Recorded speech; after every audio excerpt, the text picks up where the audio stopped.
Hi everybody, I'm Kitt Nyang'aya and I am joined by Irene. Now I'm at the Sleep and Diagnostic Treatment Center. This is on Gatundo Road. This place is called Kileleshwa. In Kileleshwa. I didn't know there was a sleep center for adults. People ask me about sleep training adults all the time. Yeah. Like, guys are not sleeping. And I asked you guys on Instagram to share some questions, and the questions just came up, like many questions. Yeah. So let's get into it. We have some questions, and so I'll just ask you the questions that these guys asked on Instagram. You answer, we get some information about sleep. Oh, okay, no problem. All right? Yeah.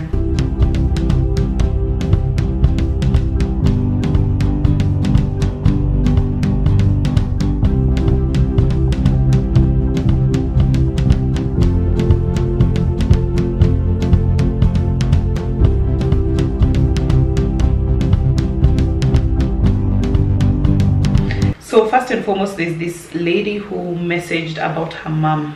Okay.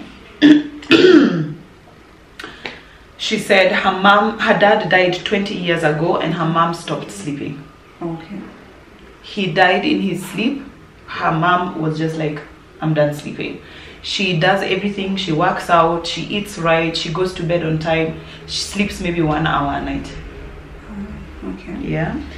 She's losing her mind because of sleep deprivation. You know, sleep deprivation is, so that's why babies cry so much when you guys know, I've told you guys, if you keep your baby up longer, you're not going to have a good night because of that sleep deprivation. Yeah.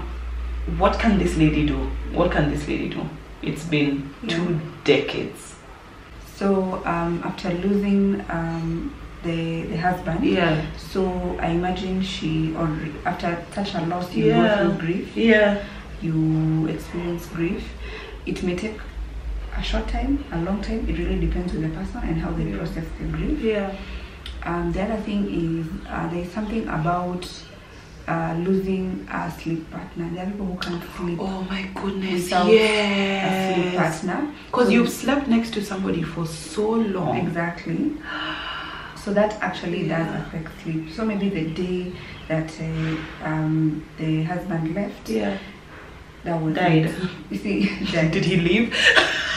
Okay, when he died, sorry.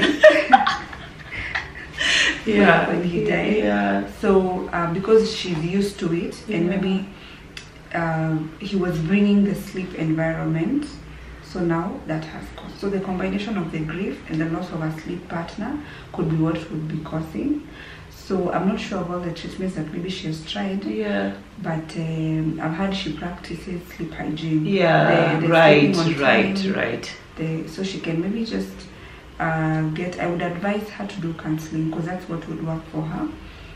Also, for 2 decades, that has already become something chronic. That's a chronic problem. Yes. So I would advise, because what we do at the sleep center, we deal with insomnia.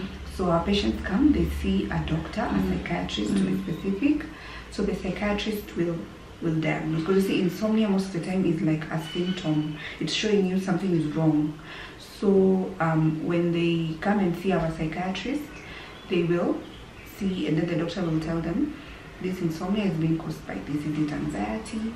Is it depression? Is it, you get all these kinds of things. And then now she can direct you on the treatment. Is it medication? Yeah. And maybe refer you to a psychologist. I'm definitely going to leave all the contacts down below so that you guys can know and can come here and seek help. Yeah. And get the help that you really need. Okay, how can somebody fix the trouble going to bed and trouble waking up? Like, I'm always tired. Always tired. Yeah. So they have trouble going to sleep. They have trouble sleeping, they have trouble waking up. Waking up. Yeah. Okay, maybe they can, I will keep referring to the sleep hygiene, because maybe she should check what time does she sleep. You see, she can try and practice the hygiene. And then maybe you're going to bed and you're like this on your phone. Yeah, so if you're on your phone, you're not going to sleep early.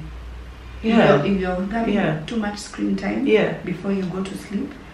Yesterday I had meetings back to back the whole day. I did not sleep well. Exactly. Because I was like this on my computer the whole day. Yeah, and screen time means your phone, your computer, at work, working from home, all that. Yeah. You see. Yeah. So even if maybe you're working, and I know insomnia has really affected people working from home. Yeah. Because now you have brought your work home. Because at least now working, your office is your rest place. Exactly. Because when you're in the office, if I leave work at 5, except for my phone, there's no other screen time, and my TV, there's no other screen time I'm likely to experience. But now when we worked from home, we brought now even the screen for work. And me, like I even work in my bed. Exactly. You see, so try and avoid working near your bed, because another thing, your mind is now not able to differentiate that this space is the space for sleeping and resting. So it's a place where I can do anything. I can eat in bed. I can. May I eat in bed? I eat in bed. I work in bed. I sleep. Exactly. So I think it's advisable to practice that hygiene in terms. Differentiate. Leave your bedroom for your sleep. Exactly. Yeah. Try avoid being in your bedroom the time during the day. Yeah. So that at least when you go there, it's a trigger for the last you've not been there for the last 8 hours or 10 hours. Okay. So when you go there, it's just rest and sleep. Hey. Well, now people with children, that is where we hide. We hide in the bedroom. So that we work there, we do everything there because when I drink alcohol, I struggle sleeping. Does alcohol affect melatonin? That's what they've asked, like the sleep hormone. So I think it does, because when we look at the definition of alcohol, or what it does to our body, it alters the body function. Right. It changes you. It changes. So you will not be able to fall asleep because you have interrupted your sleep pattern. There's something we call a circadian rhythm, sleep clock that we have in the body. So I think when you take alcohol, you have already affected that. Okay. Yeah. Does everyone have a sleep window? Yes. We usually say averagely sleep 7 to 8 hours. Like in terms of, is it in terms of the time, or it's like this is your, whatever time it is, you can sleep for 7 hours? Yes. Okay. But it's not a very large window. We can say that now you can sleep during the day for 7 hours. No. You see, no, because there's that clock. Because even there's a question about sleeping during the day, but you answer this one first. Okay. So that's why there's that. It's good to understand that clock first. Right. Your body knows how to sleep at night. Right. Yeah, and that's why even if when you move to another country with a different time zone, you will have that struggle. You have a problem before you get used to that. You're literally dead tired at 3 in the because afternoon. You are going against the clock. Yeah. Okay. So everyone does have a window, but I think the window is between the night hours. Maybe you're a person who can sleep from 8 p.m. And then do your 7-8 hours. Someone else can start at 10. Someone can start at 11. But we usually advise for in terms of health, or it's advised that it's good to sleep before midnight. Sleep today, not tomorrow. Not in the morning. Sleep today. Sleep today, yes. Not tomorrow. Yes. Maureen, are you there? Maureen, my friend Maureen, sleeps at 2. I'm like 3. That is tomorrow. You've slept tomorrow. Exactly. Okay. What's the process that's going through like your body when you have insomnia? So what is happening is insomnia is lack of sleep, and it also inability to maintain sleep. So there are different types of insomnia. You can fall asleep and then you wake up. Yeah. So there are people who can sleep, and then in the middle of the night when they wake up, that's it. They cannot go back. Finished. There are people who are not able to initiate the sleep at all. People have very light sleep. It's different. Okay. So what usually happens is your body is not experiencing the environment or the conditions that it's supposed to during sleep. Yeah. Okay. Yeah. That's where there is the lack of sleep. Now, depending on what is causing. What kind of environment? What kind of conditions? Okay. So we start with if you're not practicing good sleep hygiene. So you're on your phone. Your environment for sleeping is not good. A good environment sleeping should be a dark room. you know, like reduce the lights and all that. And that's why there's some people who will talk about, when there's light, my sleep is gone. My sleep is gone. Yes. So a dark room, a very, very quiet place, because if there is noise, again, will bring trouble sleeping. Avoid the screen time. Another thing is eating. It's advisable to eat early, not too late into the night. Guys, this whole thing of having dinner at 10 p.m. and then you fall asleep immediately. It's inevitable, especially with our lifestyle. Yeah. So, because you work from maybe this time, by the time you're looking for the supper, dinner, yeah, and preparing, it's so late. That time. Man. So that's why we don't sleep well. Exactly. Yes, and then again, if you sleep late, it affects your weight. Things like that. Right. Yeah, you eat too late, then or eat and then go to sleep immediately. Yeah. You will see that maybe you are increasing weight. Oh wow. Yeah. Wow. Wow. Yeah. Okay, is it bad if I sleep more than 8 hours? Hey, who is this lucky person? Please. You should come and donate sleep. Goodness. I don't think it's bad, but I would say oversleeping is also not very good. That's also a sign that there's something wrong. Yes, especially if your sleep is crouching into the hours of the day when you're supposed to be working. Yeah. And maybe you're not able to control it. Right. That's not a good thing. Yeah. The other thing is sleeping more than 8 hours will mean you're not waking up at 6, of course. No. You're waking up at maybe 8 or that kind of that time. Yeah. So most of the time you will wake up tired. Because you're waking up late. Because you're sleeping a lot, too much. I mean, too much of everything. Oh. Yeah, but if you sleep too much, again, and then the body usually needs a specific time to sleep. So if you sleep too much, you wake up tired?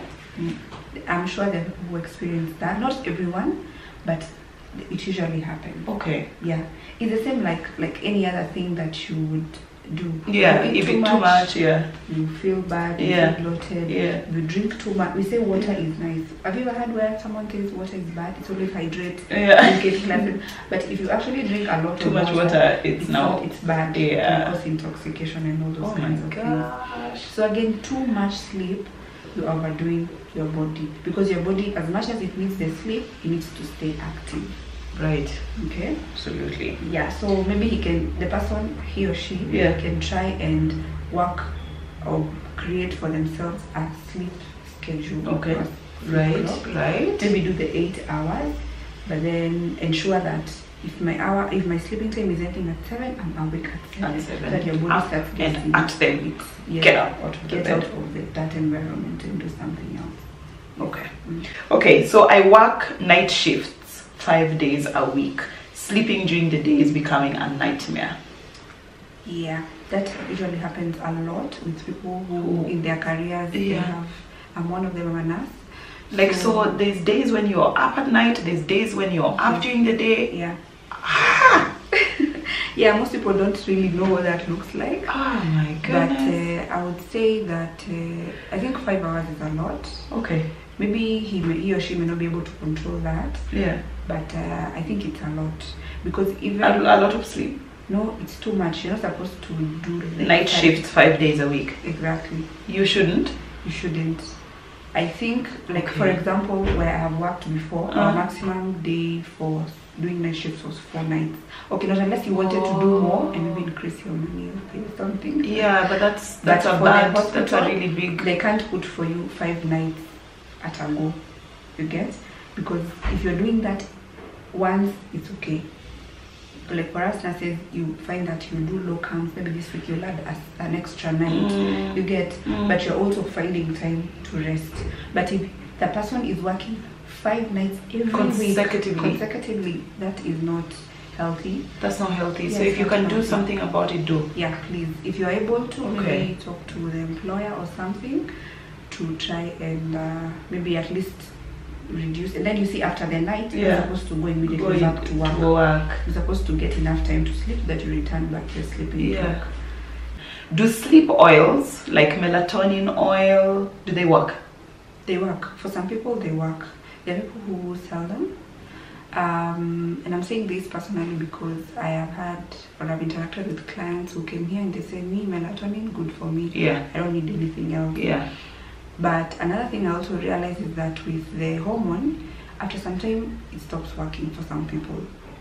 I don't know why. Why? Because you see, it's not your body. It's not that is natural. producing. It's not natural. Okay, though it has been made to almost be like that. Yes. But it's not. So when some people use it for a long time, it stops working for them.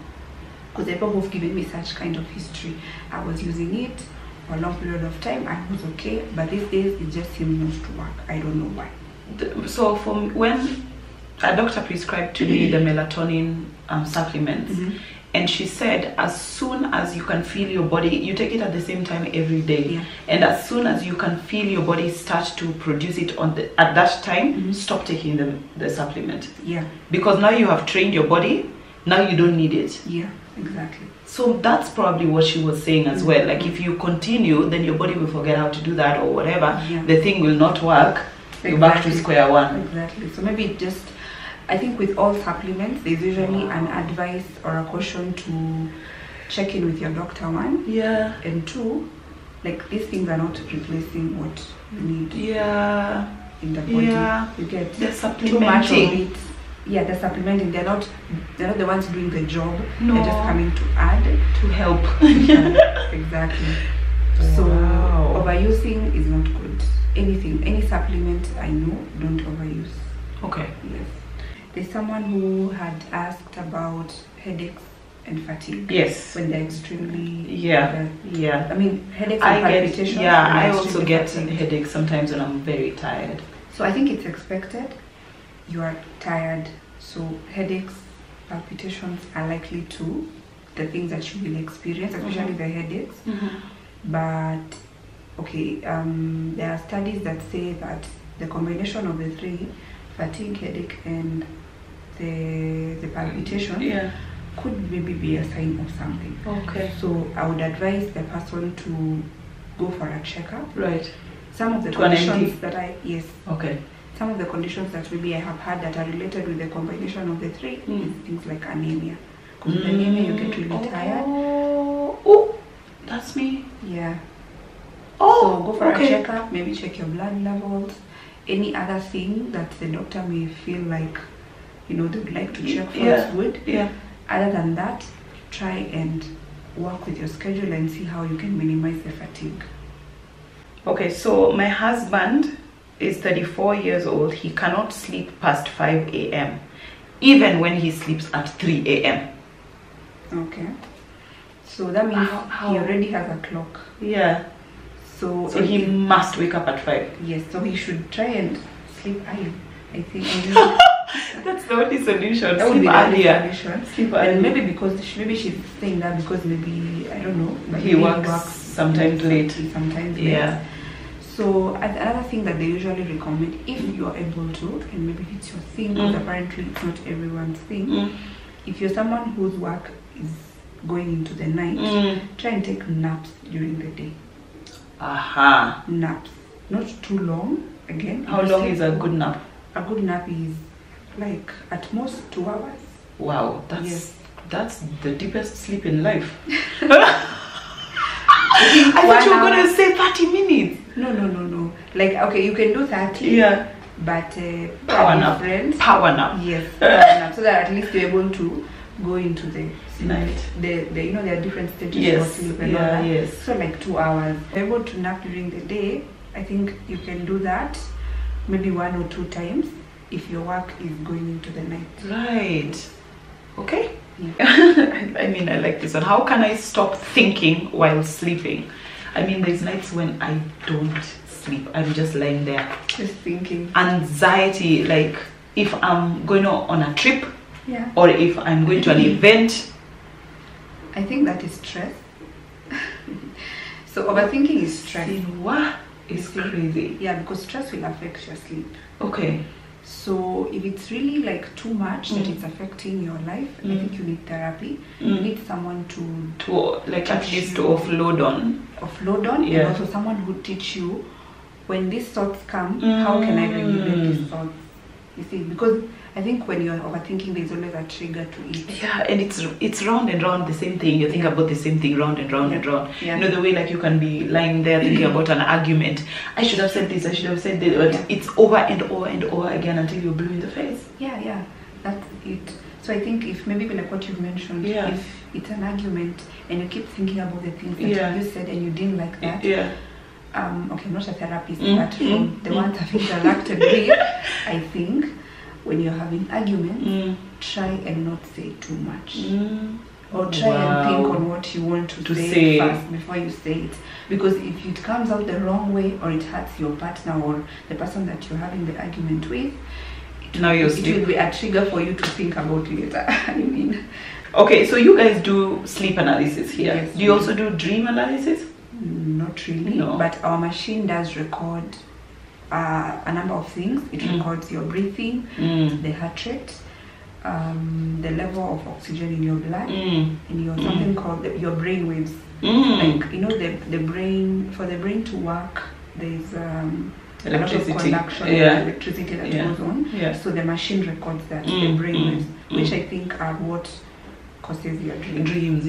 So we don't like analyze them, but you record them. We can know what you dreamt about, but we can analyze the brain waves, which will help us know about some other disorders. Right, so maybe even when I wake up I can talk to the therapist about my dreams. Yes. Do you pay people to nap here? Not really. No, you don't. So sorry, they don't pay people, so you can't just come. But do people volunteer to come and nap for them, and you to do the analysis on them or no? Not really. I'm not. It's only for treatment, because I think our culture, you only go to a doctor when the problem has come. Right. So you guys don't do studies, sleep studies, okay, now let's have a bunch of people sleep and let's see something. Not really, because I think we haven't got to the point where we started doing research and those kinds of things. I think when we get there, we may think about that. Okay, what is sleep paralysis? Please, like 3 or 4 people have asked me this. Okay. What is, like, I'm just lying there and then all of a sudden I can't move? So I think most of the people that experience sleep paralysis will tell you this. I was sleeping, but I got to a point where I felt like I'm awake. Yes. So it's like I'm in between. Yes. I haven't woken up, but I can feel everything that is happening around me. And then I get stuck, and I can see that space. You can also see stuff. Well, I think there are people who can see, but most of the people can do everything else. But no, you're not awake. You're not awake. Some people are actually dreaming in that at that point. Oh wow. Okay. Yeah. Okay. And it's very vivid. Yeah, like it's a demon. Like I don't. Yeah, I think in the past me and sleep paralysis. I don't know. Yeah. So what happens is you like get stuck. You feel like you're stuck there for a moment. Even when you wake up, if you have a partner, you would ask them, "You didn't hear me? I was screaming in there. I was calling for," but they didn't hear because you were stuck in between that. In between. Yes. Another thing that happens is like Inception. You watch the movie? No, I haven't. I should watch. Inception. Yes. Yeah. Yeah. I think also I would say some people with sleep apnea, one of the conditions that we deal with here, we'll talk about choking. And people with sleep paralysis also have that. They'll tell you, I felt like someone was choking me and I couldn't breathe well. Oh man. Yes. Okay, I have one more question. Are dreams lies? Not really, because dreams are things you've experienced, things you've imagined. Dreams are also affected by things you consume. Yeah, because we're like, I'm walking in Westlands and all of a sudden there's a dinosaur. Exactly, you were watching something. Yes, you're watching The Rock and Kevin Hart. The Rock. Oh my goodness. Yeah. Okay, right. But I would say dreams are affected by what is around us, what we think, what we're experiencing on a daily basis, what we consume. Yes. Yeah, the other question that I had seen was someone talked about sleep disorders due to fibromyalgia. Yeah. So fibromyalgia is whereby someone has a lot of pain, and they talk about pain pressure in the joints, in the body, and it's usually chronic. So what I would say, the two sleep disorders that you get most of the time, or you experience when you have the condition, is insomnia and the restless leg syndrome. Okay. Yes. So people that have experienced pain over a long period of time, because it's usually chronic, they become sensitive. They become too sensitive. Or we can say they have a low threshold for pain. But I'm not saying that... But they've experienced it for a long time. Yeah. And I'm not saying that they're not feeling the pain or they're faking the pain. Yes. No, but it's because of the pain, experiencing it too much. Yeah. They have a low threshold. So anything small will make them sensitive. Wow, got it. Another thing, pain will definitely affect your sleep. Yeah. And they also the condition in sleep still have the biodirectional relationship, whereby when this happens, it causes the other one to be more worse. And then which in turn causes this. And round. Exactly. Another thing is that people with that condition will experience very poor sleep, which we call non-restorative sleep.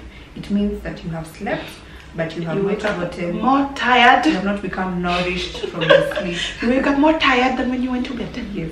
In the day you are just tired. Yeah. You're so unproductive. Yes. You see. Yeah. So, and that you will find that most of the time the two can be confused. Fibromyalgia and restless leg syndrome you can be misdiagnosed for either.